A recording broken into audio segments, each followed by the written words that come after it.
Happy Eid-El-Kabir to our Muslim friends and family. Welcome to the show. I am Mariah Afolabi Brown. As always, I have the ladies with me. YK in the building. Good morning. YK, the one doing Sallah. I see how gorgeous you look. I'm representing him. You're gorgeous today.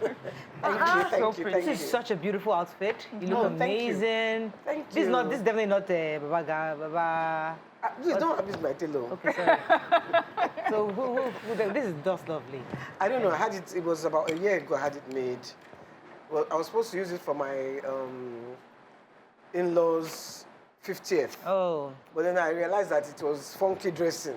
So I carried it all the way to London. Oh. Put it back inside the suitcase. I didn't have anywhere to wear it. I didn't Oh, anywhere to wear it too. This is nice. You know? Beautiful. How you doing, Really Mikey? lovely. I'm fine. I went to Abuja. Yes, you did. How was that? Oh, we saw the pictures. Hey, over the weekend. Please tell us how it The was. air is different. So, yes. Yes. The air is different. The stress level is different. Everybody is cool. Saturday, where everybody is running to party in Lagos. Nobody was going to party on Saturday. No traffic on Saturday. Ah, you I say sure? it's a lie. It's a lie. Are you sure, We YK? rode. In Went to fact, the hotel? I was very pained that the kind of money that the federal government used in Abuja, they didn't use that same Kind of money money in Lagos. Lagos. Because Lagos would have been a... Yeah. Well, you at least had fun. You enjoyed I did. yourself. I did. Oh, I want that's to go good. back. You want to go back? Yeah. We should go back Go together. back. We should Yeah. have a You know? weekend. We should plan a weekend. Friday after the show, let's fly to Abuja, do Just something one nice. Sunday. Get a nice resort, We hang just in even there. take Monday off and stay there till Monday. The show needs to continue. The show will be show- straight from You can take Monday Abuja. off. We can. We can't. How you doing, Takwe? I'm very I love good. this gown. Am I not going Yeah. to take it from you? As in, I have to give a shout out to Atibiola. Atibiola, you know yourself. Thank you It's beautiful. for giving me rich auntie vibes. We're still growing the account. Don't be To match the deceived. clothing. Yes. Don't be deceived. We have people that have been a blessing. I'm grateful to God. Today, I haven't It's had... lovely, actually. Even the shoes. Very you lovely. can show your Yes. shoes. Oh, yeah. Oh, the shoes are Fab nice. fit. Fab feet. Thank you, YK. I haven't had meat in 4 weeks, Wow, 5 interesting. weeks. I haven't had any protein. Wow. So today, I'm going to eat ram. So my numbers are everywhere all over social media. Send your address. That's be a tush party. I want those party where I will be happy to leave my diet just for today. So They have correct food. Yes, correct food. I've And not there's had COVID meat, so- protocol. Why aren't you eating meat? I'm dealing with gallstones, so I need to do a Detox. detox. So I had to stay off all protein and take some teas. For so real? that it would. So I'm going to check myself in 2 months' time to see if it's gone. If not, it was supposed to be surgery. I'm hoping that my herbal remedies would work. So there you have it. All right. How you doing, Mariam? I doing love this fine, stuff. thank you. Does it have a name? It doesn't have a name. It's lastminute.com, inspired by YK. I mean, we came in, Tokwe and I thinking we would just easy breezy day. And then we saw Then YK. YK just appears, boom. We're like, okay, we need to step it up. When I saw her in the bathroom, I wanted to fall out. Oh my goodness, YK. Yeah, you right on. You're like, what? Have you seen YK? I ran into the bathroom. I said, guys, you guys have to see YK. You guys have to find something to do what you're wearing. Yeah, so this is the body chain I'd Yeah. worn over I had worn Oh, inside, yeah. so I just took it and put it on top. And well, today being Sallah, I want to send Sallah greetings to all my friends and family Right. in Jos, in Jalingo. I wish you the best of the season. Our friend Nima, of course, Yes. and my very good friend Nene, and all the family in Kogi State. My love to every one of you. Yeah, so that was actually going to also be my own banter this morning. Happy Salah to all our family members. I come from a very strong Muslim family, the Fuja family. So I have happy Salah to Uncle Waidi Fuja. He's the dawn of Masha. And my auntie, Aunt Ramota, and so many other people, my uncles in Abuja, Morenike Basharu, Yeah. Lanre Fuja, a whole bunch, Lanre It's true, I should Kazim. send Morenike a Am I okay? Lanre Kazim. And I a bunch want of to go and others. eat meat only. Yeah. I want to go and eat meat I'm just definitely going to because- Morenike's house today, no doubt. I'm arriving at Morenike's When house you first. don't cook. But yeah, because of COVID protocols, usually I have the rounds. But because of COVID, have to we're be not going, careful. we're just going to pick one place and just stay calm. You will still go. You didn't say I will sit in my house. You say you pick one place. Can I You see sit in these my house people? on Sallah? That's impossible now. You have to. You- Please, you- oh. you My need neighbor to- on you need to know standard. people. You know, interest, let me tell you one joke. my boss in the office gave me a ram because they gave her a ram. And she didn't know what to do with this. She said, Mariel, please, what can I do? I said, don't worry, I'll kill it for you. I'll fry it and I'll bring it over to the office so she can share. So I now brought the ram to the house yesterday. So my husband said, it's not that you brought ram. Our neighbors do not think we have ram. Maybe you should go and tell them that it's not our ram. So that they won't say they won't give us gift. I said, I go to the house, Joe, the ram is not my own. It's for the office, yo. They don't say because you saw ram. You won't give us ram. We don't have ram. That's full disclosure. Please. I went to all their houses, Joe. That's oh my God. All right, let's go to a break. When we come back, it's Tuesday and it's Sallah, nothing serious. Stay with us. We'll be right back.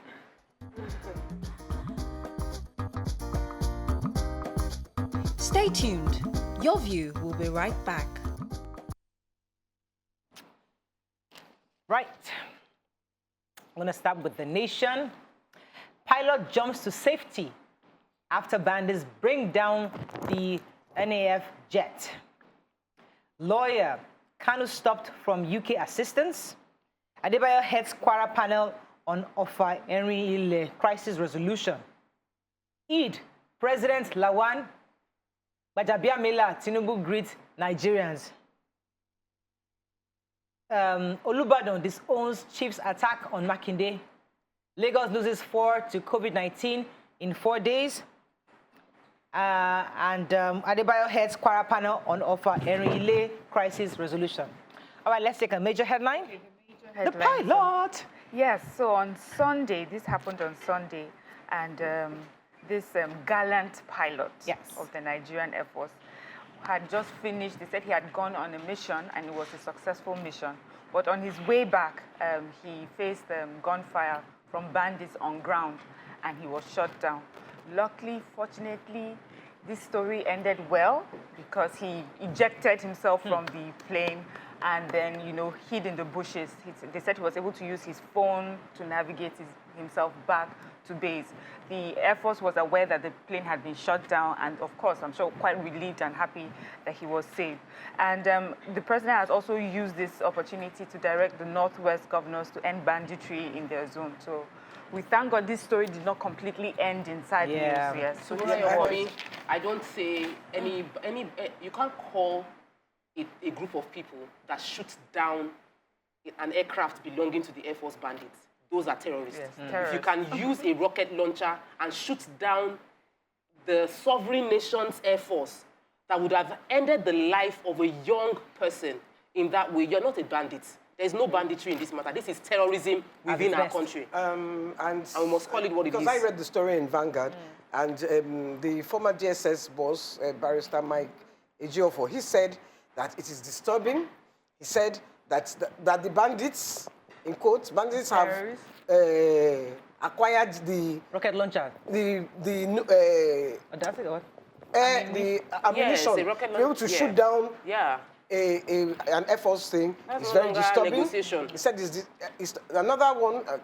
Let me try and get that one's name. I said that the guys are negotiating with. These are terrorists. No, we're not. This particular a retired Army general also said that this is no more. That when you have to bring in the Army and the Navy to fight bandits, it's no more banditry. Yes, it's it's a war. Yeah. When you have to bring in the Army, it is war. Yeah.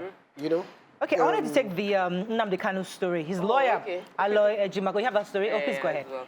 Okay, so Nnamdi Kanu's lawyer had to put on his Facebook page that Nnamdi Kanu was not allowed to sign contracts that would allow him receive diplomatic interventions from the United Kingdom.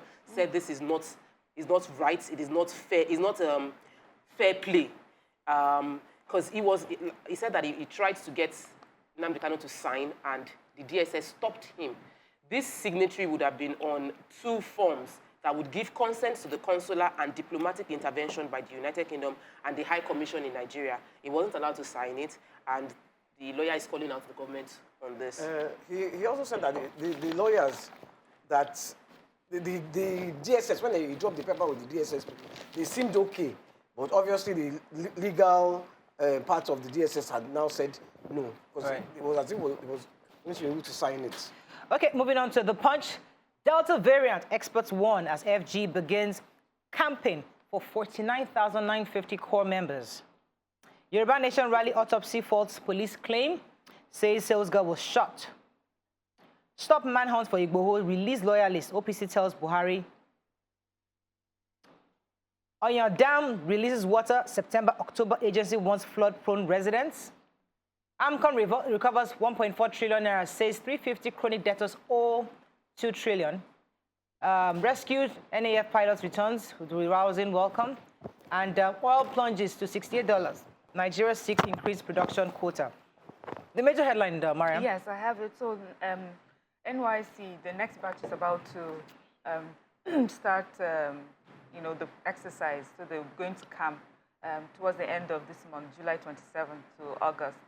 That's usually about 3 weeks. So they'll be there for 3 weeks. And each camp normally will take about 1,200 to 1,500 core members. So, of course, in our present climate with COVID, the questions, people are asking the questions, how do you make sure these people, core members are safe and there's no further spread of COVID-19? NYC is assuring us that they are working together with NCNC to make sure that only those who have been tested and are negative can join the camp activities, and testing will be done consistently. I even got, information that based on what the last batch did, that there were enough test kits to test people every time they left the camp and had to come back. So that's good news to know that this is being done. I mean, this is now like our new reality, and we need to find ways to make sure that we're still able to do what we're meant to do while living in. And the autopsy report of the girl, Olajumoke, that was shot at the rally, the Yoruba Nation's rally, has come out that it was actually a bullet. It was, so the police lied to us by saying it's a stab wound. That's it wasn't a stab wound. It was, and that the body had been there for 2 days before they got there. It happened there, and it was a bullet wound. So Femi Falana's officer asking the police to produce the bullet because they couldn't find the bullet. The autopsy report didn't find the bullet in So they took out the bullet. Is it possible? They took out the bullet. Wow. Yeah, because they didn't release Maybe the body for 2 days. Maybe it could have gone through her. They didn't release the body for 2 days. Oh, wow. They kept the body. Yeah, so the they could have Femi taken it Falana's office is saying so that they can even check the bullet to see where the bullet came from. It's not good that the office of the Nigerian police force should be caught in such a lie. You had the body for 2 days. You knew what it was. When they tell you just that, say what the truth is. Let me not say what comes to my mind now. Let me just go back to my papers. AMCON, it's quite sad that out of 200 million Nigerians, 7,901, I think, people are outstanding obligators to the federal government to the tune of 3.1 trillion naira. Of this 7,902, only 350 alone owe 2.05 trillion naira. Trillion. So we are our own problem. We are actually our own problem. So you go to the bank, you get this money, you use your business, and you don't pay back. And then we have to now start chasing you to pay back. So this is quite disheartening, and I hope that AMCON is doing everything they can to engage the other various agencies to ensure they get back the money from these people. And CBN is not taking this lightly either. That was really much the story. Another story? As we are planning to celebrate, the Commissioner for Health in Lagos State, Professor Akin Abayomi, disclosed on his Facebook page that 4 people in the last 4 days, between July 14 and July 17, were confirmed to have been, they are the deaths related to COVID, and that the cases is on the rise. They are COVID-related, bringing the total COVID-related mortality to 364 within the state, and there are over 1,000 active cases of COVID. It is not Uhuru yet. We still have a pandemic on our hands within Lagos, so let's be careful. So only one have died, or 4? 4 people have died in 4 days. 4 days. 4 died in 4 days. Okay, let's go on a break. When we return, we continue with the review. Stay with us, we'll be right back.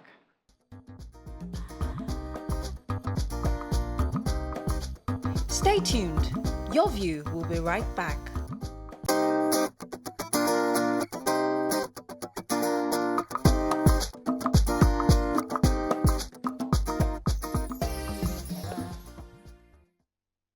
Thanks for staying with us. We're still reviewing the papers. Moving on now to Daily Sun. Sallah, prices of ram food rise. Buhari blames COVID-19 middlemen and flood for the hike. FG urged to reinstate Atala oil field to Bayelsa, Ferv, and JV partners. Court frees 48 Yoruba Nation agitators. Zamfara court stops deputy governor's impeachment. Herdsmen killed 2 aid workers, 6 others in Benue. It's not yet over for e-transmission of results, says Ekwere Madu. UK requests consular access to Nnamdi Kanu. And getting 100 million Nigerians out of poverty is realizable, says Buhari. Okay, which story are we starting with? I mean, the Sallah story, Waike, I know you had part of that story. There was a review ongoing, and they were saying that Sallah, Ram, obviously, we know that Ram is what they kill during Sallah. And it had gone from 70,000 in March, now it's going between 120, 150,000. And in fact, there was a way that said that it might even be up to 300,000 at some point. I haven't seen 300,000, I've seen 150. Yes. And, I mean, some are even rising up to 200,000.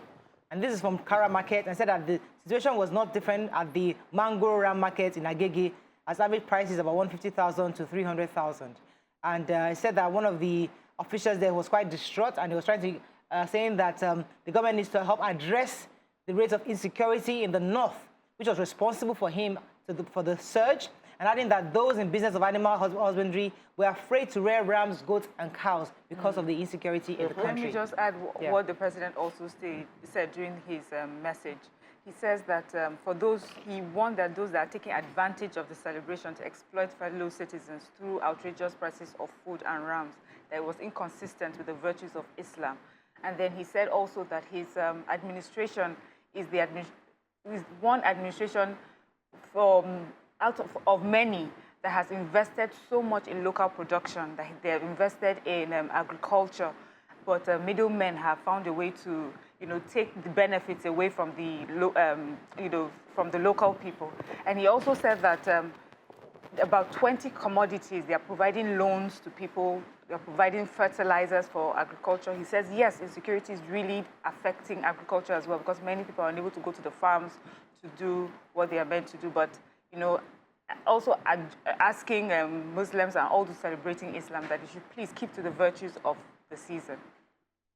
Okay, so I know Ekwere Madu, you want to take a story there? I want to take a story about the headers. Yes. Yeah. So Governor Otom within the state has confirmed that 8 people were killed, including 2 aid workers. So these 2 aid workers work with 360 Health System Diagnostics and Correction, and what they do is to help facilitate testing of HIV, AIDS, and counseling for those who confirmed to be positive. And they were abducted by headers, and later all 8 of them were murdered. He said even one of those murdered was related to... Related to Autumn. Autumn, yes. And they said that they will continue to do it until he rescinds on the open grazing law. Wow. That's a direct threat. Yes. So Autumn says that is a direct threat, and that he's hoping that the presidency will actually address this issue. Right. Yeah. Okay, Let me just quickly add that 48 arrested Yoruba Nation agitators are going to be released, they say, on the 27th of July. The court had given that they would pay bail of 300,000 naira each and provide 2 sureties. One has to be a family member and the other a community leader. But the paper has reported that someone who didn't want to be named said that they would even be released long before the 27th of July that had been called out, and the list of all of them, the 48 agitators, or those arrested, were also named. All right, moving on now to Vanguard. Declare full war as bandits down fighter jet, says retired military officers to the federal government. Headers abduct, kill 2 workers in Otom's relation, 5 others in Benue. Apapa gridlock, security agents, hoodlums clash over control of extortion points. Metro NEC names 99 companies as suppliers and installers. Eid-El-Kabir Buhari decries high cost of RAM food items. Anambra court orders INEC to publish Soludo's name as ABGA candidate. Okay, Apapa gridlock, Topo, you have that story? Yes, I was going to take the story. There are more facts being released as to what is causing the Apapa gridlock, including the fact that there was a development, there was a clash between the former president of the National Association of Road Transport Owner, NATO, Mr. Mohammed. He confirmed that the clash took place between people that are fighting to control the funding, the way the fund flows. Nima always shouted that you should follow the money. A lot of money is being extorted. There's the Abuja National Council meeting. The discussion took place. The NURTW had a face-off with NATO concerning who controls the road. Okay, concerning there the was no resolution. Concerning the electronic transmission, so the Kuremado was saying very clearly that he acknowledged that there are vested political interests, obviously never wanted the electronic transmission of results to come to fruition. And according to him, this was what caused the uproar that happened in the Senate years ago, 2018, when somebody ran away with the mace. So he was trying to remember that this was part of the reform that we were hoping to have that happened. So he was saying that he believes that they can it's not over, and he believes that by 2023 they should be able to get the approval for the reform so that we can have electronic transmission of results. He actually agrees that. My own problem with the electronic transmission is, Shebi network is never working. You buy your data. It's not data, it's text. Like Text it's not data driven. It's not internet driven. It's not internet driven. It's only phone. Yeah, just a device. When you send text, sometimes does it go all the time? I've sent text, it didn't go. Yeah, maybe once in a while, but I mean, I just like to say the most truth. of your text you see, bank, they will, you will get money will be paid into your account. You will not get alerts. Does that one happen or not? It happens when you don't sign up. But what the lawmakers have said is that there will be a backup. So there'll be the physical written one where we agree, okay, it's 100 votes. The same system. Then somebody now transmits electronically. So you can still go and check, okay, what we have here is 100, though. Let us see what the computer has transmitted. So, okay. No, I'm just saying, yeah. I'm playing the devil's advocate. Yes, because just in the case. But do you think it's a welcome idea? It is if things work properly. Right, Yeah. you're right, absolutely. If things work properly. Yeah. But as we are in this Nigeria, yeah, you have to always have that if. Okay, Nigerian Tribune. I will complain later. Let's find a story we've not taken. Southwest Attorney General to begin harmonization of laws. Court judgments. Court grants bail to 49 arrested Yoruba Nation agitators. Securing Northwest is strategic for peace, says CDS. Protest in Benin over ownership of stolen artifacts. Owando settles legal tussle with SEC. We didn't discuss Makinde insecurity in last meeting, says Olubadon. And court stops them for assembly from removing deputy governor. Okay, Benin artifacts. So I had to just take that story, my people. There were stolen artifacts from Benin Empire by the British military force since 1897. Yeah. And there's now been a controversy around who should claim it. The Igbo community staged a protest in Benin City saying that they should be the one to have a right to it because the Igbo Bronze Casters Guild are the ones who generationally have always done the process of casting this bronze. And they said that the reply to them is that there was no way the ownership can be traced back to 3,000 years ago. That, and that if you wait, like that's the information, but it's a claim on both sides. We're waiting to see the information that the publication is false according to a chief from the Benin Empire, that this publication is false, the protest is not legitimate. Let's just have it within the Benin place. Let's not. But maybe it came from the palace. The bronze didn't come from the palace. No, but those that cast that they were saying that they were the one that did it, like it's their lineage that does it. No, even if you cast it, it still belongs to the palace.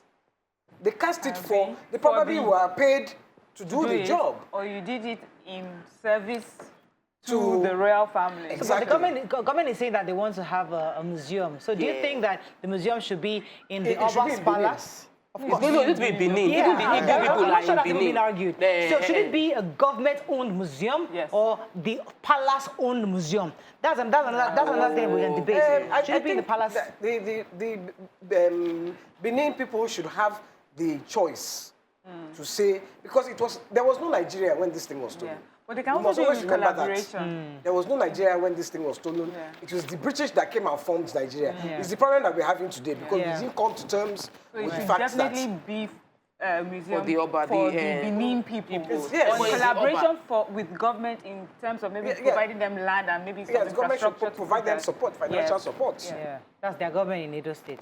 Yeah. No, the federal government. Federal too, government. Because it is... You just said that it belongs to I said can provide them The Benin financial people. support. So the Benin people is represented by the Oba because they are more That's their culture. Those are the custodians of the All right, culture. so we have to go on a break. I guess we understand it. I think it's actually worth talking about. It is. It's an interesting topic. Is. You know, let's hear from people from from Benin, I agree. and to see what their thoughts are on this. You know, let's go on a break. When we come back, we move on to the hot topic of the day. Stay with us. We'll be right back.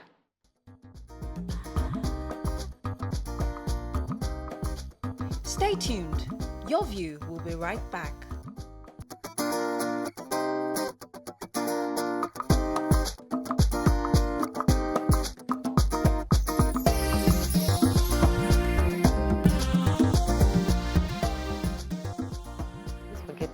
You guys need to just...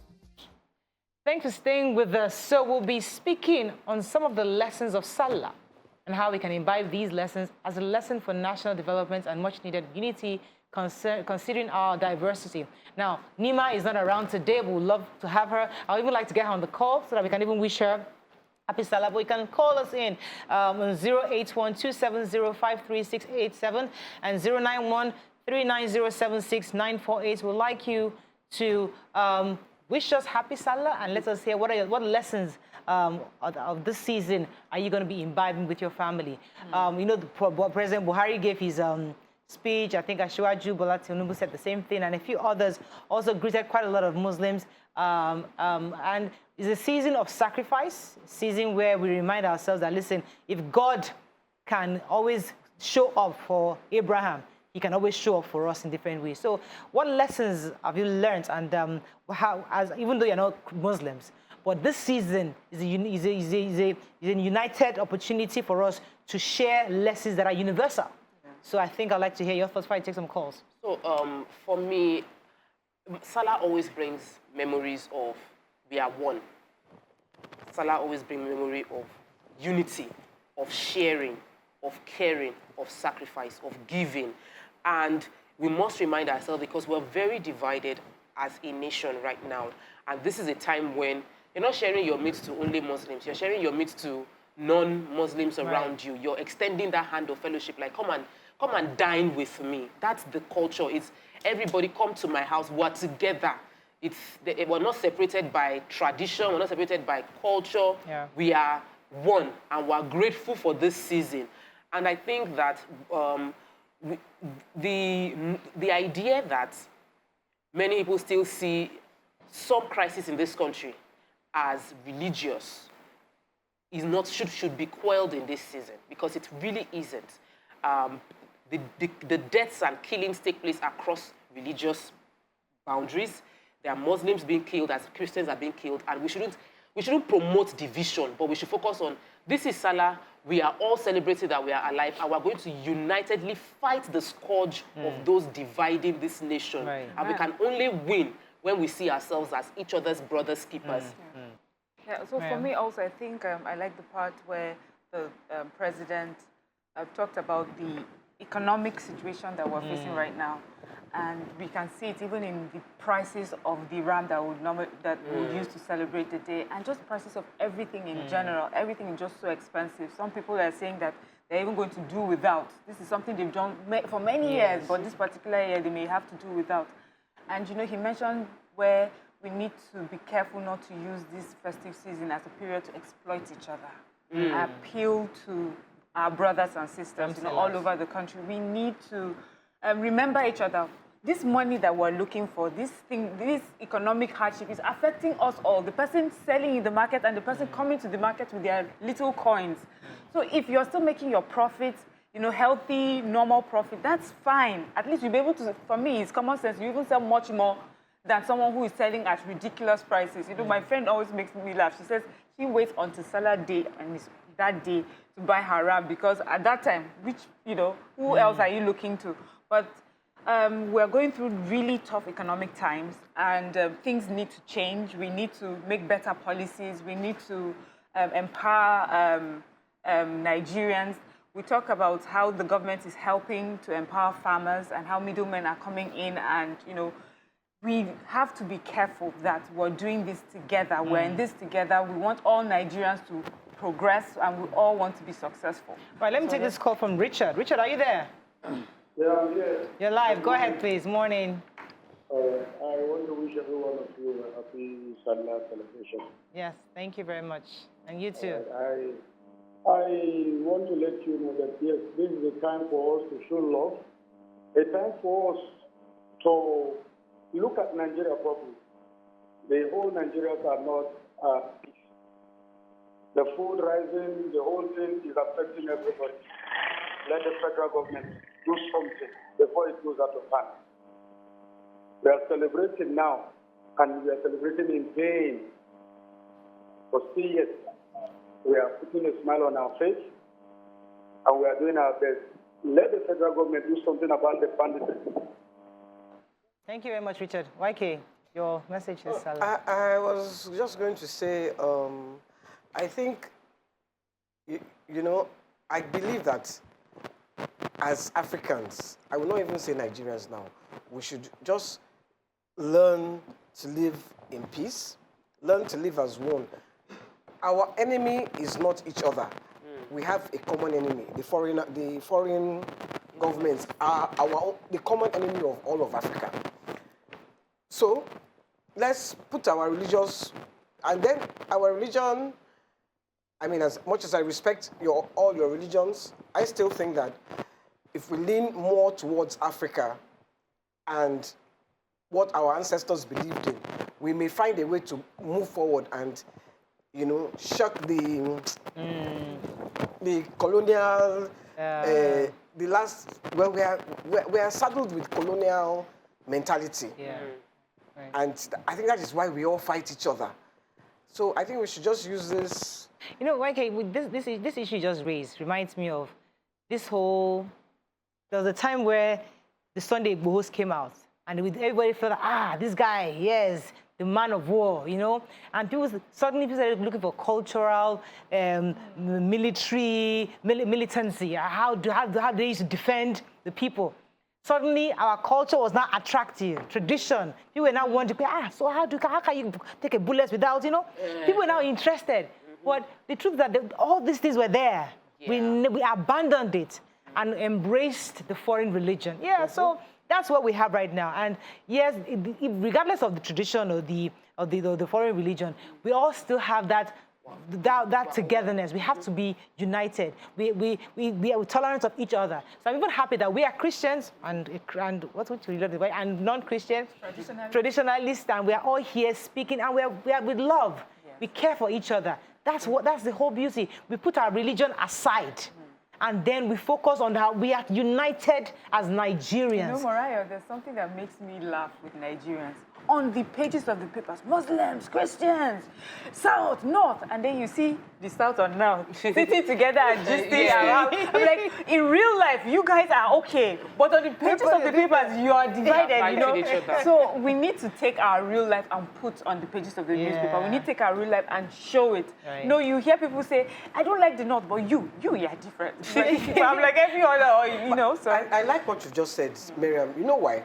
Because when in the South, we're fighting the Northerners.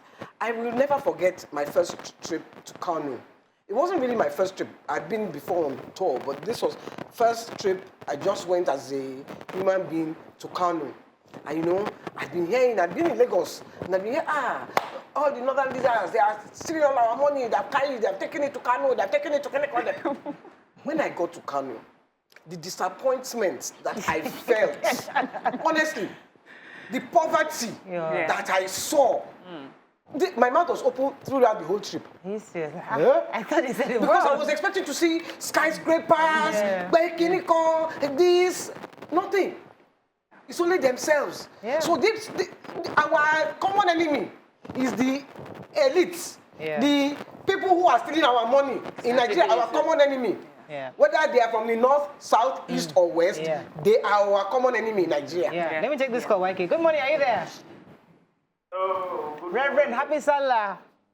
Happy Sallah. Barakah de Sallah to you all. Yes, Barakah de Sallah to you. Sallah to all our Muslim faithful. Yes. I'm Reverend Koyi Ladile from Ibadan. Okay, welcome to the show, sir. I reached out today to say a wonderful Barakah de Sallah to all our Muslim friends and family. Yes. So, buttress what you are saying there, we Christians and Muslims are not enemies. We are brothers, and we should live together in love. We should promote unity. One of the things that has degenerated in Nigeria is this issue of religious rancor. It is needless. Why do we fight about a God we have never met and a God who is love? So today, I want us to think of God's love in His giving Abraham that ram instead of sacrificing his son and replacing it with a ram for him. Let us walk in that love and build a nation we all can be proud of. Yes. Let us really. Oh, thank you very much, Reverend Ladele. Yes, I want to quickly just say that we all bleed red. And I think that if we remain that, reiterate that to ourselves, that when you cut anybody, if anybody gets injured, it's the same red. It's the same red at any point in time. And that should unite us together. And I think that's even the message of cutting and sacrificing the animal, that whatever grievance you might have against one person, when we split, because there's a place of blood and all of that, once the blood flows, it is gone. We let it go and we enjoy. So let's not just enjoy. I want to eat today's ram. Let's not just enjoy today's festivity without being conscious of all the lessons that it carries. And when we're discussing Nigeria, let's discuss that, because I know that whenever we start eating later in the evening, everybody in those meetings will be discussing Nigeria and what is not working. Let us discuss how we can make it work, as opposed to what is not working in All right, Nigeria. we have to wrap up. I want to also call Nima, but I'm told that they are praying right now. So they are that holy moment. But after that, ram starts. Oh, goodness. We shall eat ram today. That ram is not escaping. Let's go on the break. When we come back, we discuss our hot topic of the day. Stay with us. We'll be right back.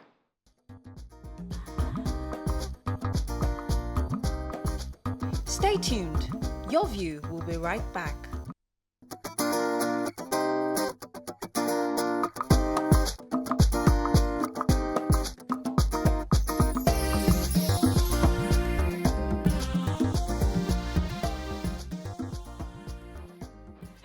Thanks for staying with us. So, the internet was shut down last weekend. If you are in Nigeria and you don't know something was happening in Oba, you're not a Nigerian. You are not a Nigerian, because everything was shut. Even YK, who hardly knows what's going on, you heard about Oba. I heard, because my partner was watching it and showing me. Because I didn't check my WhatsApp. So today, we don't want to, because the truth is that we are all Nigerians. There are a few factors. The fact that the elaborate celebration of the dead, that's on one part. If you celebrate if you have an elaborate celebration, now, the way we spend and spray money, is it appropriate? That's 2. 3, the gifts, the cows, all the stuff that were put together. And the rationale was that this man has been a good man and he has helped all his friends. He didn't grow wealth by himself. He supported the entire circle, and they have come together to support him on this important day of his life. So that's what, I think it was the actor kind of trying to make understand. Listen, people painting a picture of, oh, this cannot be real money. This is this money, painting names of what this could be. And he was saying that, no, this is just a man who is reaping what he has sown on his friends. We understand that. But the reasoning of how money was sprayed, thrown around, then swept like refuse, like you said. All that is what we are discussing. Is that the way to celebrate elaborately? That is our focus today. You can call us on 081-270-53687. You can call us on 091-390-76948. You can also send us messages on YouTube. YK will be happy to read your tubes, and on Facebook. So who wants to go first? Mariam, want to start? Let me just do lighter notes just before we go serious. Somebody was calling my husband today and he said, whenever money wants to do me strong thing, I'll just go and see, I'll pick a video from Oba and say, see money. See money the way they bastardize you. See money as they are kicking you. You better come and meet me. I will take care of you very well. But that's just on the lighter note. Mariam, go. So, okay, me personally, I'm not for spraying money. You know, sometimes when you say some things, they'll first look at you like, how much do you even have to spray?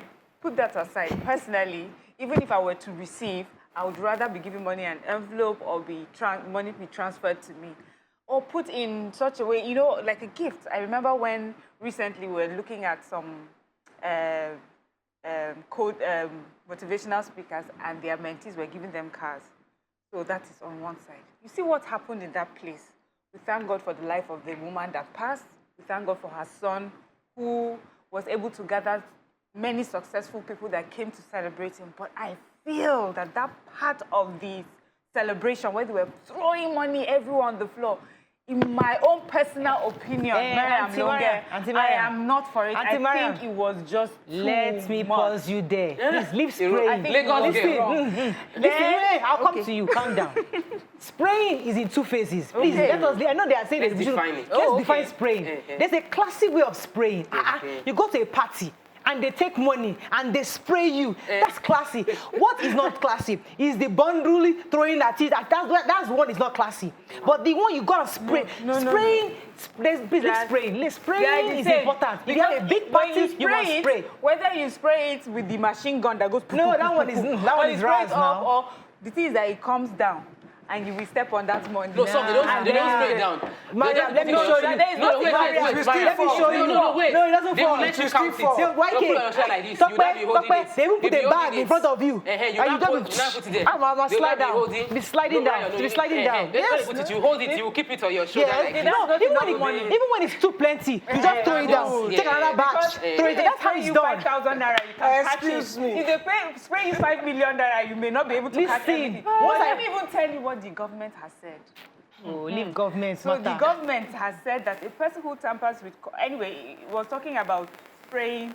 It says the CBN Act 2007 deals with tampering with and trading in naira notes. The Act prescribes imprisonment for a term not less than 6 months or to a fine not less than 50,000, which is quite small. To both cannot tell me and imprisonment for anyone guilty of spraying of dancing, Nigerian English, marching on the naira, or any note issued by the bank during social occasions. So whether they spray you classily or anyhow, the point that if they spray it, if it falls, if you march on it, you will go to prison. If he cannot tell me that when his mother died, he didn't spray. Or maybe when something happened, he cannot tell me that. Let me put it in perspective. Please. We cannot make a law that is anti-culture to fulfill. Like, you can't create a law that cannot be implemented. It can't be. This law, they tried and they've tried. It is not, I am not a party to spraying. One, I feel it is a show-off character. The spraying of money is 100% show-off. If you want to give me money, must the video capture you throwing the money on my face? It is just show-off for me. That's on one side. Personal opinion, please give me money, put it in my account. I'm still collecting, like I said, account number. But let's not do that. Spraying money on someone's face is show-off. That's on one side. Secondly, is the issue of a law that is like saying a law that don't tie gele in Nigeria. Like, you know, immediately you have that law, it can't work. It's like Okada law in Lagos. It's been tough to implement because everybody, even as they are saying it from all mouths, that it is because we want to protect life and property. The other side, they're like, there are many areas that need the Okada on the road. So we need to make laws that are easy to implement. Okay, let us leave spraying. Okay, let me hear your thoughts because I don't want us to focus on this spraying matter. Yeah, the other part.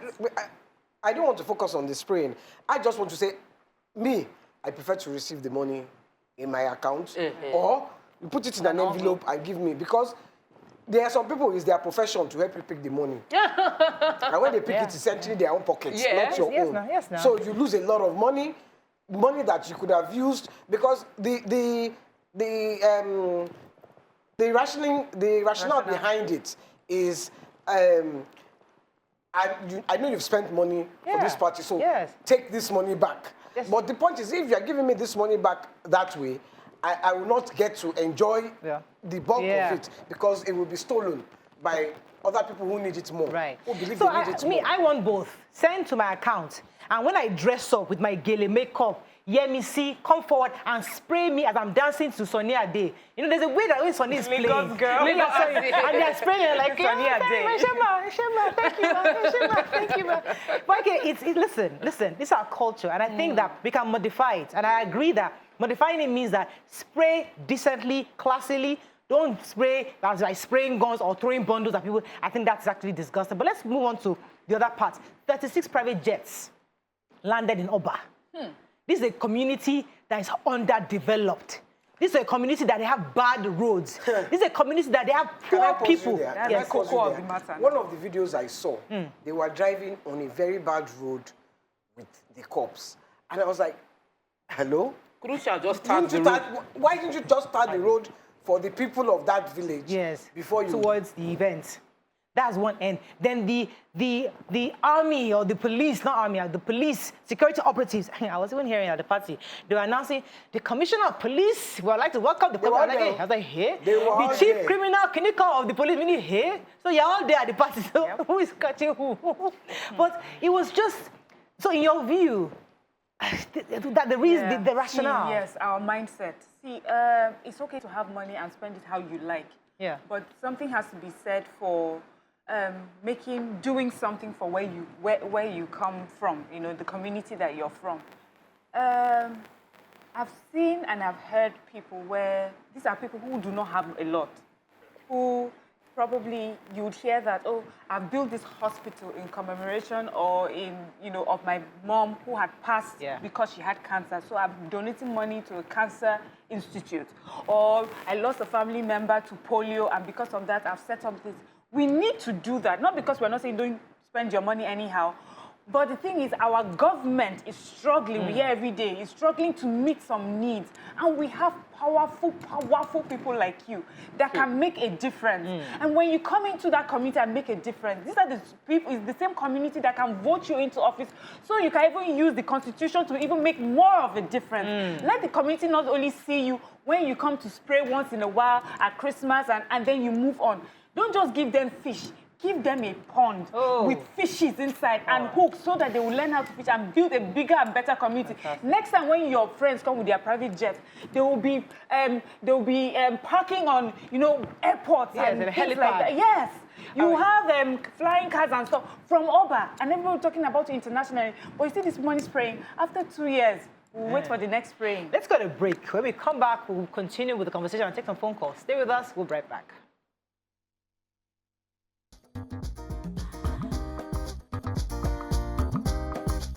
Stay tuned. Your View will be right back.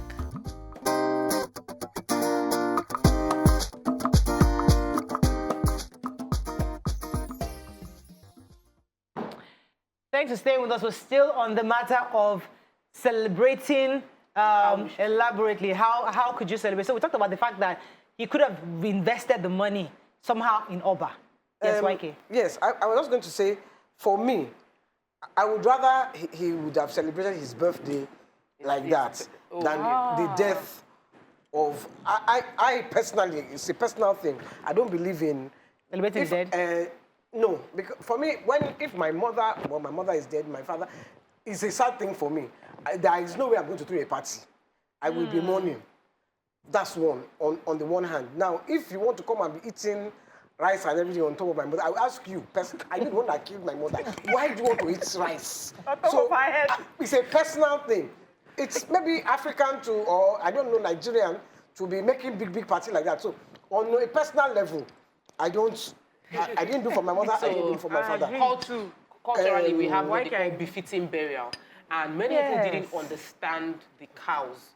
And I think many people have come online to educate that the Igbo culture, in many cases, you are killing more, you're bringing cows to support your friend or family member who's lost someone. The more cows that die on that day means that your parents or whoever is dying is going in grand style, like more cows. They are falling cows, you know. Hey. I saw the number of cows that were sent slaughtered at that place, and I'm wondering. Then there was a video that went viral of a woman, children trying to scoop pepper soup from hot pot, and I'm like, did they sufficiently feed the environment? Then you see the community. Then you see the culture that is not so good, where there's a Yoruba proverb that says, "Olowo kan láàrin òtòṣì mẹ́wàá, òtòṣì lòun náà." That is, if one rich man among 10 poor people, you are also a poor person.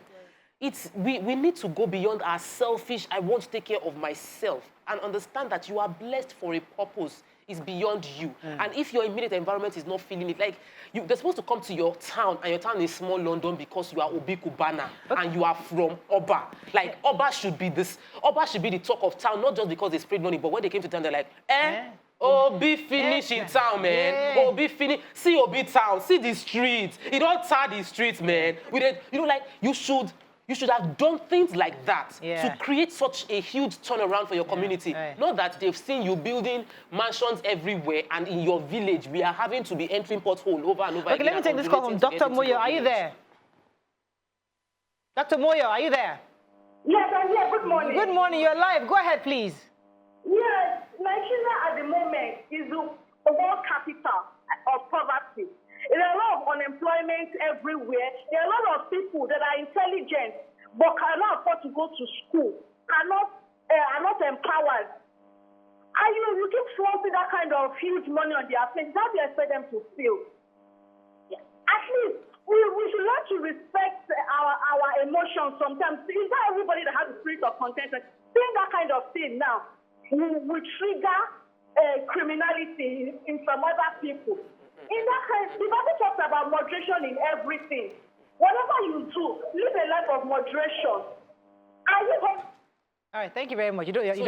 I don't agree. The person that, honestly, if you've worked hard for your money, you shouldn't be, you shouldn't say that I'm not going to enjoy my life because there are people that are poor. You help substantially as much as possible, but you cannot say you shouldn't do what you want to do because there's poverty. Poverty, there will always be the poor amongst us, but we must do our own part. I want to take a tube. Right. Because I think it's if a criminal decides to say because of the lavish style you want to become a criminal, that person is a criminal, because I'm saying it and I'm encouraged to work harder not to become a criminal.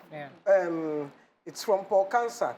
He says, when President daughter do wedding, didn't you see spraying money around? Now, I just want to... That's the one I will read. That's what I want to, because we are all guilty of it. Everybody. Everybody. No, they don't spray you, Niba. I see that somewhere. No, I don't want the spraying is what I'm saying is, please don't it's spray not, it's because this one went viral. Yeah. That everybody is talking about it. Right. Yes. They sprayed at the president's wedding. Yeah. And it's supposed to be Daughter's illegal. wedding. Daughter's wedding, sorry. Yes. It's supposed to be illegal, so they shouldn't have sprayed there. Simple.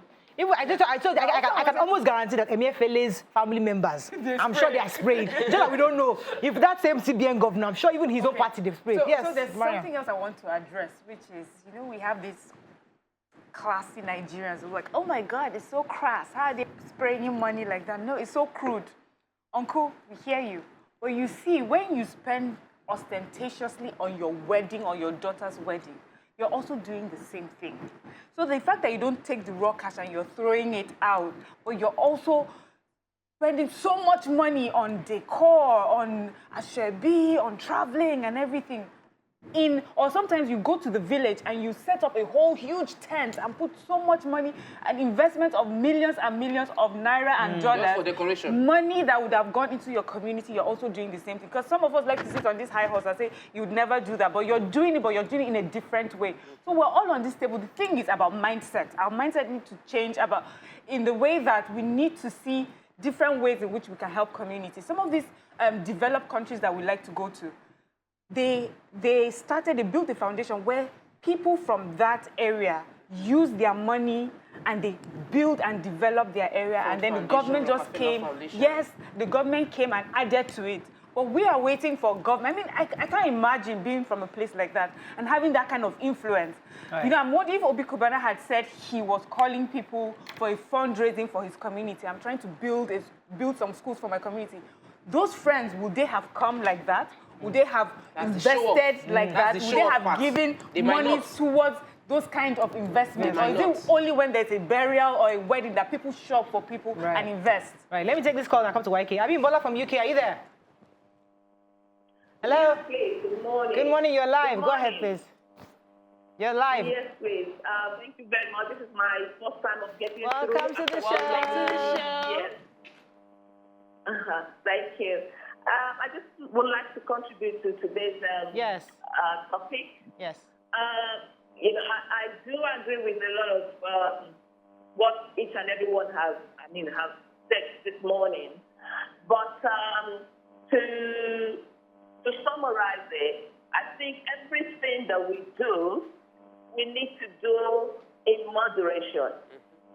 The display of wealth cash on that day was just crazy. It's crazy. I personally don't think it is a good way, especially for our youth. The things we portray to them. A lot of youth go into different things nowadays just because of what they see people do. That money, I mean, even the cows, they could have cooked the cows, give the less privileged ones, people that don't have food to eat. There are so many people that are starving. Exactly. You're very correct, Amibola. Let me come to YK then. There's an angle I think we've not talked about, yes. Pamoja Milele says, impunity is inherently woven into the DNA of Nigerians. T. Fematic says, stop the hypocrisy. All these critics will do was. Money is an amplifier. If you have not handled that kind of money, you will not know how you will behave. Oladidi, should it be that Obi that ties the road of the should it be Obi that ties the road of the government? Is it Obi that people pay tax? No. Sometimes the citizens can help bring development to the community, but the bulk of it is the government's responsibility. Yeah. No, we are the government. We need to address this part. We cannot, there is no way two wrongs will make it right. There is no way. And it is the selfishness that you see somebody will build a mansion, and rather than do his road, he will buy a bigger Jeep. There are many people who can afford to tar their road, but instead of fixing their road, they will buy a bigger car to swim through the bad road, because who are you doing? Who is suffering? You are the one that is suffering. And the way you treat yourself is the way government will treat you. If you take responsibility and you decide, this is the quality of environment I want for my village, and you do it, no local government chairman will come there and take it below that standard. So people say that. Edith Ekwenu has answered you. She says, let us not forget that there are restrictions to what an individual is allowed to do. The process involved to get approval for a road work in Nigeria is frustrating. Not all the time. I can testify to that. Not all the time. No, but the sort of people that came for that funeral, he has so much influence, he would have been able to get many things We have to wrap up on this thing, but there's an angle, I think, that because I don't want us to always just look at the negative. The good part of this whole story is one thing that Kanayo told us. This is a man that invested in his friends. Yeah. In his people, and that's something that we should also extract from this. This is one man that found success however he did, and gathered all his people around him, empowered everybody. So that's another formula we must replicate across board, where you have your friends and you make sure that all your friends are doing well, and you don't want to be the chief amongst all the people in your family members. So that's a good thing for Obi Cubana that we can learn. I like that part. And they say so. Okay. Sorry, Miriam, I was just going to say, well, we saw the ostentatious videos, or the ostentatious, lavish party. What we didn't see is if he helped his community, because those kind of things you will not see. So it may be that they're saying that he had already done some things in the community. Yes, it may be. I don't know. I'm not here to judge anybody. I'm just here to say, wow, I looked at that and I wish some of that money came my way.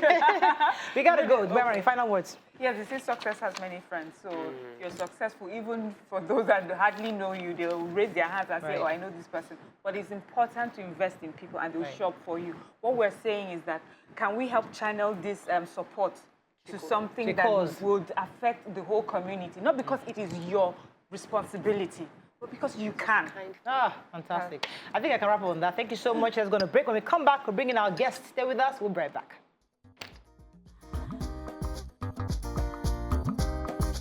Stay tuned. Your View will be right back.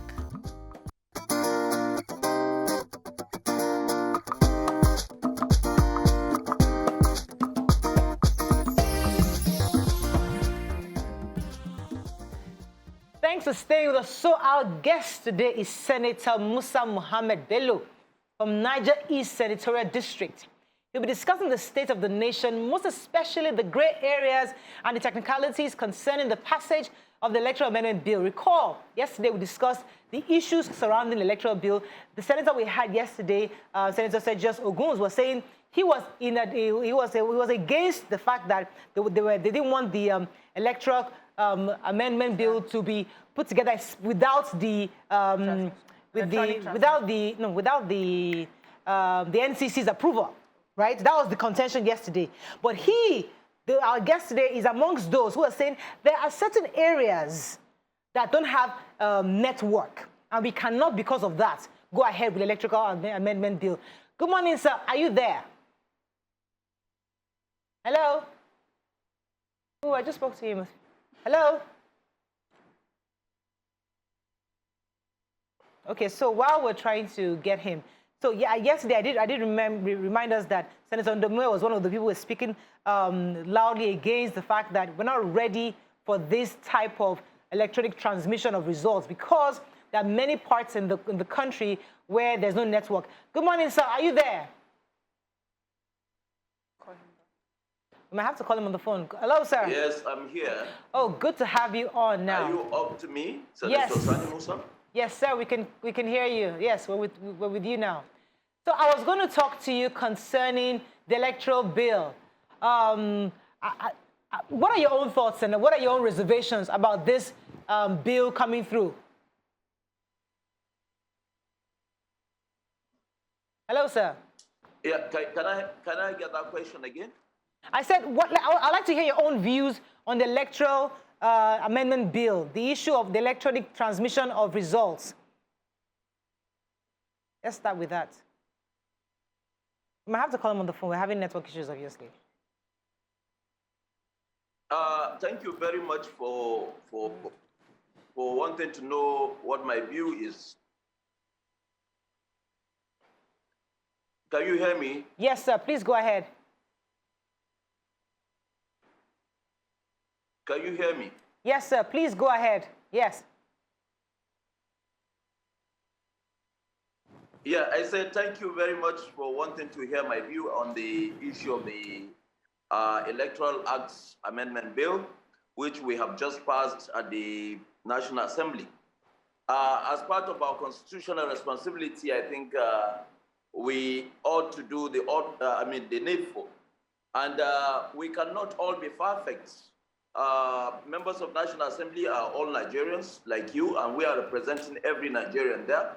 And whatever we do, we consider the interests of Nigeria first. We are not there to make laws for any sentiments, but we are there to make laws that will work for the country, for the good of the country. And that is what we have done, especially in the issue of the Electoral Amendment Act. Let me first and foremost tell you that no senator is against the electronic voting or electronic transmission of results. No senator is against it. But majority of the senators felt that, look, if we are going to do transmission, a situation where if you look at the NCC data, you will see that there are some areas that have more advantage in terms of getting coverage, network coverage, and compared to others that don't even have. And just recently, I had the telecoms and INEC saying they can transmit results from everywhere. I challenge them to saying that what they are saying is not true, because even in my constituency, I know of many wards, many locations that you can hardly get access to internet.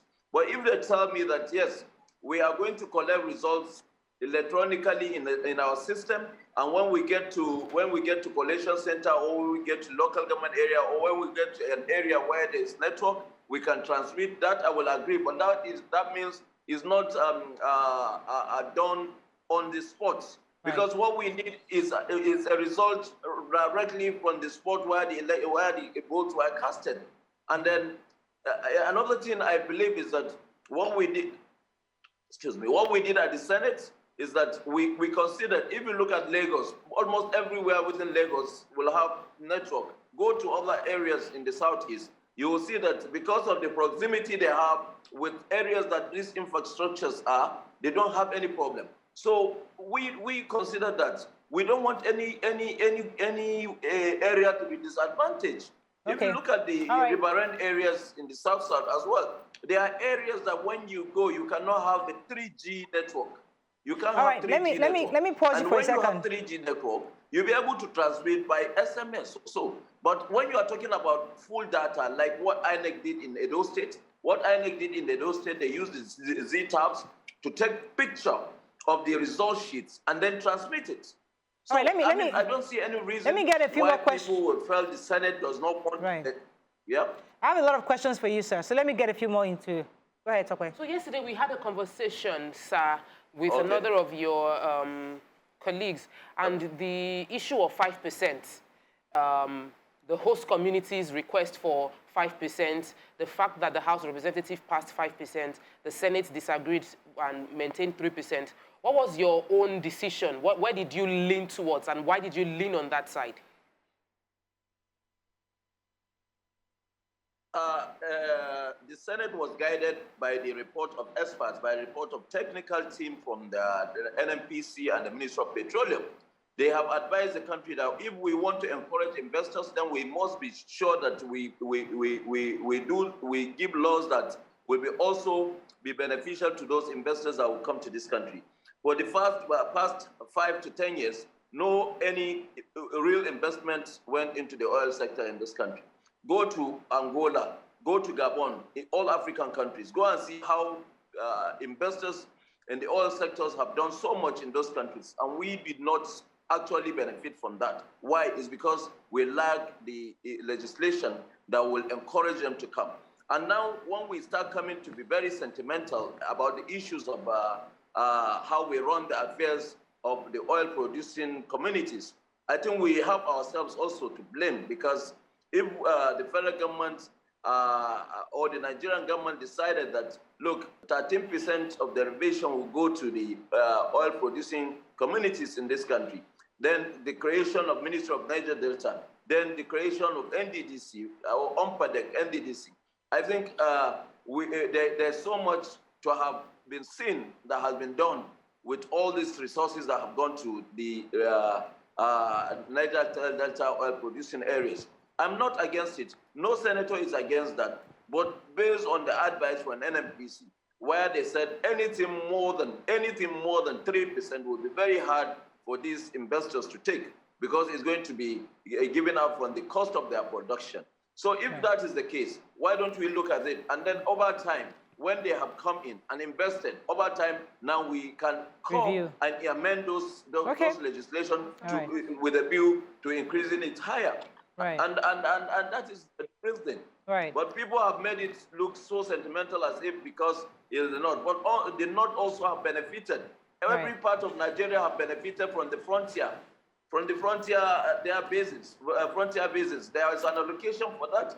And if you have oil anywhere in Nigeria, it's for Nigerians. It's not meant for those people in those communities. But we know the degradation going on in those producing communities. But I have also to blame the leaders of those areas, because so much investment in terms of resources have been allocated to them. What have they done with this allocation? I think the people in those communities need to wake up, to challenge their leaders, to do the needful, because they don't do the needful. And we need to say it out. All right, let me go on a quick break. There's so much to talk to you about. Let's go on a break. We'll come back and review. Stay with us. We'll be right back.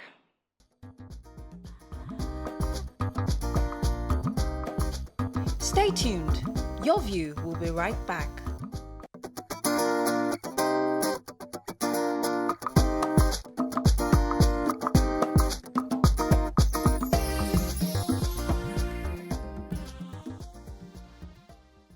Thanks for staying with us. We still have the senator with us.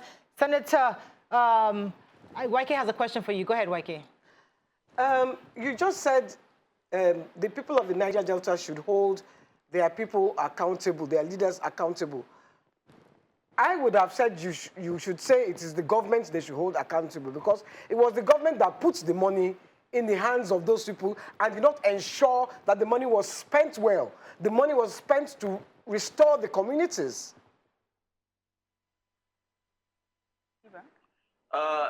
Thank you very much. When you said hold government responsible, who are you holding in government? Federal government. There are people that have been given these responsibilities. And in as much as they will discharge their responsibilities, there are organs, there are also others that play also similar, because government does not spend, government spends through a channel. What is the channel? Some of these things are spent. When you go to Ministry of Niger Delta or you go to NDDC, These are part of the areas. You can see so many proliferation of contracts, which of course we are waiting for the forensic auditing or forensic investigation they said they are doing to ascertain what has been done with all the trillions of naira they've collected. But what I'm saying in essence is that if I'm in a community and the government have decided to give a contract for road construction and that road construction is not done in my community, I think we have every right to challenge who the contractor is, or we go to those authorities that gave out this contract to know what is the fate of the road that you have given, how much have been expended. But nobody does that. We are very docile in terms of trying to find out what has been done in our communities. Right. It's not done elsewhere. All right. We're supposed to, yeah. Okay, Senator. Yep. So for me, I find politics too much for me to handle. So when it came out, when it was reported concerning the petroleum bill, it was now reported that the northern members of, the northern senators, it made it look like they had all come together, almost like a gang up against the southern senators concerning this bill. And I'm wondering, their party affiliations, you're from different parties. When it comes to something as serious as this, for a group of people who have said they need this particular percentage because of what their communities are going through, they're asking for this percentage because that's what their people are asking of them to ask from the House. Why doesn't the party affiliation work towards pushing that agenda? Instead, it seems like almost immediately there's a divide along north and southern senators. I actually want to disagree with you because one person that have also been looking forward to seeing how the oil-producing communities can be assisted to meet up the challenges. When you go there, there is no night, no day. I have been to Obagi, I have been to, because I have a stint with El Petroleum for some time, and I know the condition of all those areas. When you go, you see it's really devastated. And I don't see why the Northern Caucus will decide that let's gang up against the oil-producing areas. No, it's not true. I told you, whatever we did was we've been guided by the data and reports from the experts and from the National Petroleum Corporation, because they are the key holders of these investments and they know where the problem is. And we did it in the pure interest of this nation. I can assure you that over time, they will bring for an amendment and we are going to amend it. But let's encourage the investors to come in first and then we see how they perform, how the whole sector will be. And for the oil sector, I mean, for the communities, I'm telling you, nobody is against the communities having what they should. It's not only 5% from the production cost, I mean, production of the oil investors. There is also, when gas flaring, there is something they will take from the petroleum that is going to the market. Also, they are going to get certain percentage. So it's not all that. I think people need to study this thing and then make some kind of appraisal on what we have done instead of being sentimental to saying north and south. Why are we still talking about north and south? I mean, this is what divides us. This is what always creates a problem. This is what they say, oh, politicians. And majority of the people doing this thing are not the politicians. Right. I mean, we should have this country. Let me come to you concerning the issue of restructuring. Nigerians generally agree there should be some kind of restructuring because they feel that at the time we came together as a nation, all stakeholders didn't really participate in the conversation. And they feel it's time for us to have a renegotiation of this marriage called Nigeria. Yes, we had a conflict during Jonathan's time, but we are having a lot of gridlock within the Senate. What are your views on restructuring? Thank you very much. But you know one thing about the restructuring that we are talking about all the time, or the evolution of power we talk about all the time, is when there is either change of government, when it's closer to change of government, you hear people talking about restructuring, revolution. I can give you a very good example. When President Jonathan was the president in this country, there was a national conference.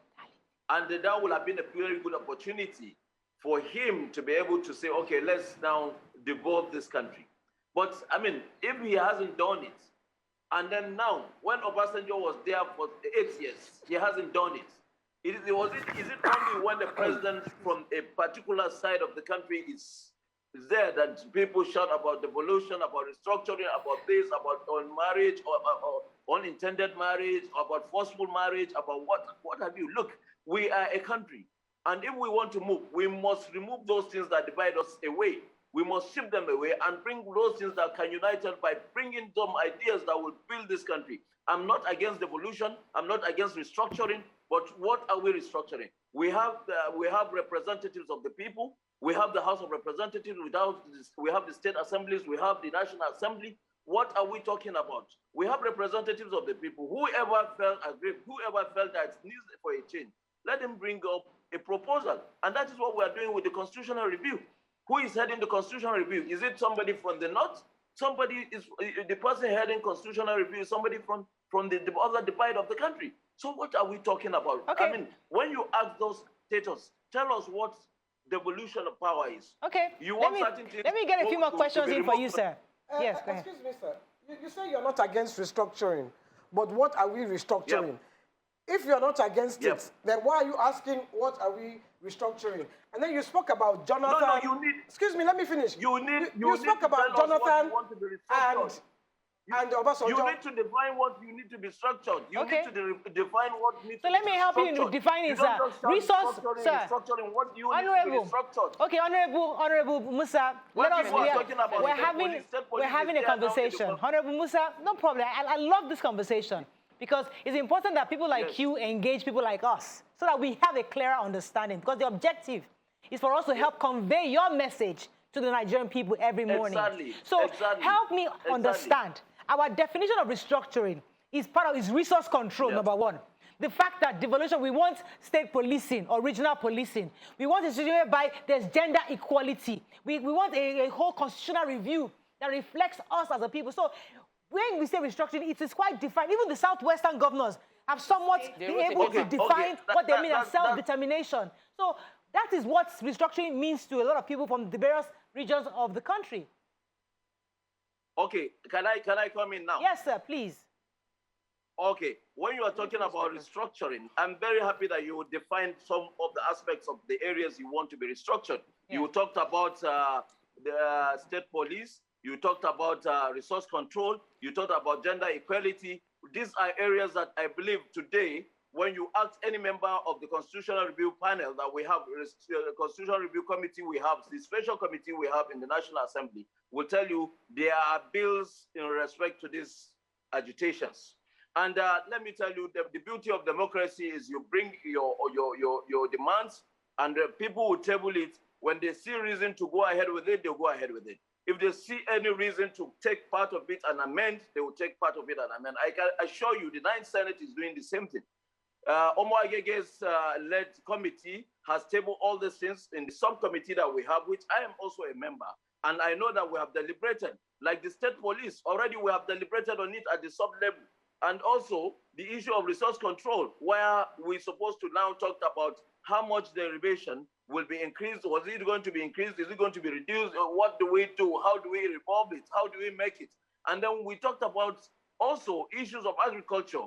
Is it okay for the federal government to maintain the issue of, taking agriculture? Is it okay for federal government to continue on road construction all over the country? These are areas, if the center is so strong, what do we need to do? All these things are already tabled before the Constitutional Review Committee. And when we are doing it this way, I think we have institutionalized the whole demands. Instead of people shouting and everyone saying we need restructuring, and nobody gives a definition of what they want. Right. But like what she said, I think these are three issues. The gender equality, I know of a legislator, a senator who has been fighting for that in the Senate, and she's also a member of this subcommittity. And I know that there are a lot of proposals on that aspect as well, whereby they are. We have very little time, sir, and I want to get in more questions for you. So I can finish up. Yeah, please go ahead. Because go ahead. I didn't finish my question because you spoke about Obasanjo and Jonathan, and that is now because we have a president from another region. But two wrongs don't make a right. First of all, they did speak about it during Jonathan's time, and that was why he set up the National Confab. And now they're still agitating for it. And they didn't do it during election. They've been agitating for about 2 years now. And that is the reason why we are doing it in the Constitution Review Committee. That's why we are taking all these issues. And we don't have anybody interfering with what we are doing with our legislative activities. We are doing it without any interference, and we will do it. And we have representation from all the 36 states plus FCT. And I believe that we are all Nigerians, we are on the table, and we are coming out with something that Nigerians will believe. And then gradually, even the United States that have over 200 or 300 years of democracy, they are doing it bit by bit, and we are going to do it bit by bit. When we take this part today, we will not be there permanently. Some other people will come and will be at the side, and we'll see what is going on.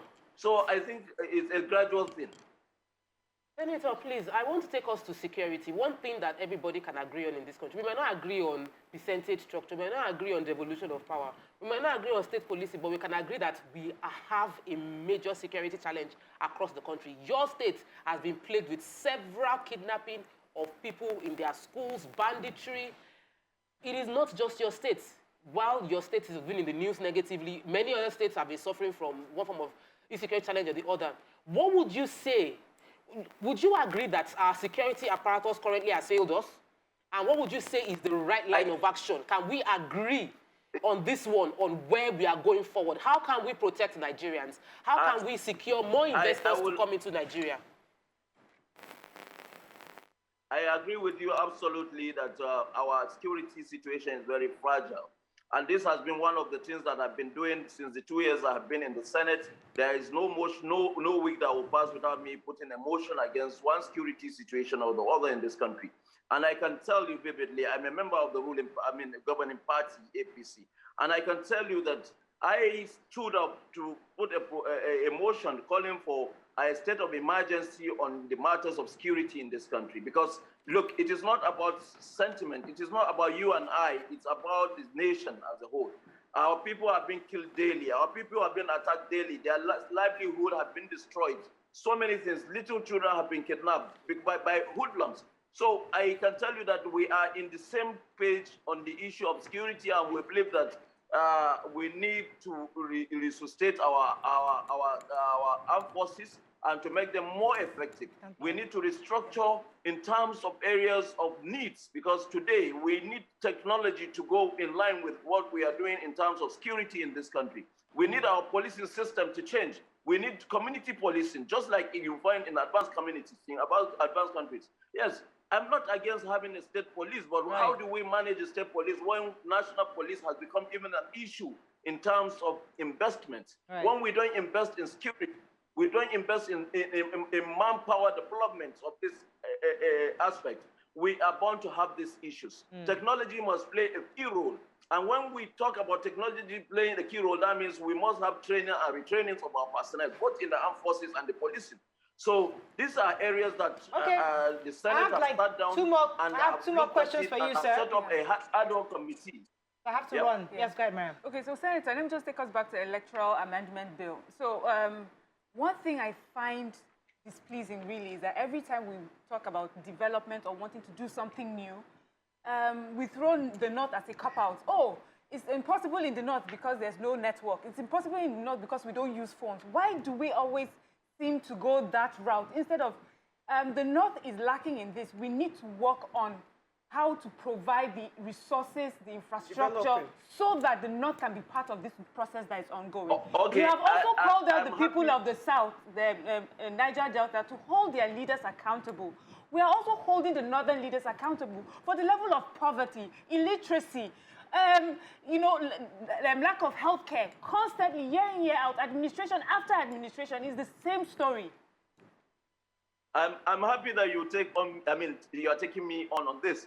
I will tell you, I happen to be a member of the Foreign and Local Debt Committee in the Senate. I happen to be a member of the Finance Committee in the Senate. And I can tell you that I know so much about what is going on in terms of communication because I run an ICT company. It was my company that introduced the first system of technology they are using in election management in Nigeria. So when you are talking about technology in the North or technology in the South, I will tell you vividly that yes, there's a problem there. when you are looking at the national optic fiber project that was laid, which sector of the country got it? You will need to go and do your research. And you cannot, when the infrastructure is not there, there's no way you'll be able to deploy anything. So when you are talking about north-south in terms of having communication, yes, because of the economic activities going on in Lagos, we need communication, we need technology very well. But if you look at it, the practicability of this internet connectivity across Nigeria is something that you need to observe, you need to know. Yes, we have 2G, we have 3G, we have 4G. Even in Niger State, which is very proximate here to Abuja, you can go to so many communities, so many local government areas. You cannot have data. You cannot have So network. why? Why is that the case? When we are talking about election, we are talking about real-time commitment in bringing out all this solution at a particular time. When we are doing election is done within a particular. Okay, why are the governors not been able to bring economic activity to those states? Stop hanging there, because we have to cut up on this. We have just a few seconds left. But I heard that you're running to become the national chairman. Is that true? You want to leave the lawmaker work into partisanship. Why is that? Let me tell you what is happening in this country today. Without a very strong and solid party, political party in this country, what we have today, without having a solid political structure, I'm telling you, even the governors, the people you produce as administrators, you produce as governors, will definitely fail you in terms of implementing what those parties' ideologies should be. And I'm telling you, without any mix of words here, what we are seeing today, if we have a very structured party like what we have in the United Kingdom and United States, I'm telling you, all the mess that we are facing today will not be there. Because, look, you must be held accountable. It is not when you have big posts, then you have big office. It shouldn't be the case. And this is the reason why we felt, look, the restructuring should not just be that, oh, I want to be. No. It's not you want to be. Go to the party that means well. Go and see how the party runs. We don't even do a bicameral conference in this country. We don't do midterm conferences in this country. We don't do anything. Right. So, I mean, our party structure needs to change. Yes, we've run out of time. I think we enjoyed this conversation with you. We have to bring you back because you just raised another issue of party structure. And we have issues like ideology. People should be camping from here. So there's so much to talk to you about. We'd love to have, we need a part 2 with you, sir. Because I like the fact that we are getting information from you and we are understanding the perspective and mentality of many of our lawmakers. So it's good. Thank you very much, sir, for sharing your time with us this morning. Baraka de Sallah to you and your family. I appreciate you, and I'm looking forward to more challenges, especially for the other lady. All right, thank you, sir. All right, that's all we can take on the show. Have a lovely day. We'll see you tomorrow. Bye for now.